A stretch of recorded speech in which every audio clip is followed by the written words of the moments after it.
જય માતાજી મિત્રો, તો આપણે આજે ડુંગળીની અંદર આપણે ખાતર પાવાનું છે। તો મિત્રો આપણે કયું પાઈએ છે તો તમે જુઓ। તો આપણે પહેલા પ્રથમ તો હ્યુમિક નાખ્યું, સીવીડ અને એમિનો અને ફૂલવિક, આ 4 ખાતર પાવામાં આવે છે।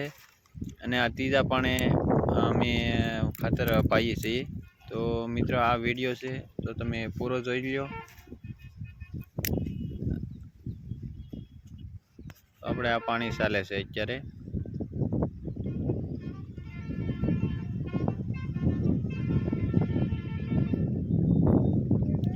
આપણે એક ડબ્બાની અંદર બધું મિક્સ કરીને અને પાવાનું ચાલુ કર્યું છે।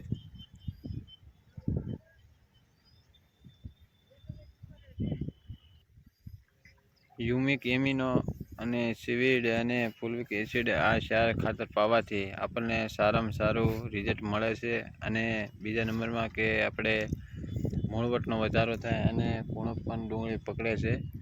તો મિત્ર આ ખાતર નાખવું જરૂરી છે અને આપણને સારામાં સારો લાભ મળે અને રિઝલ્ટ પૂરેપૂરો આવે છે। તો મિત્ર આ કરવું જરૂરી છે અને મૂળવટનો વધારો સારામાં સારો થાય છે।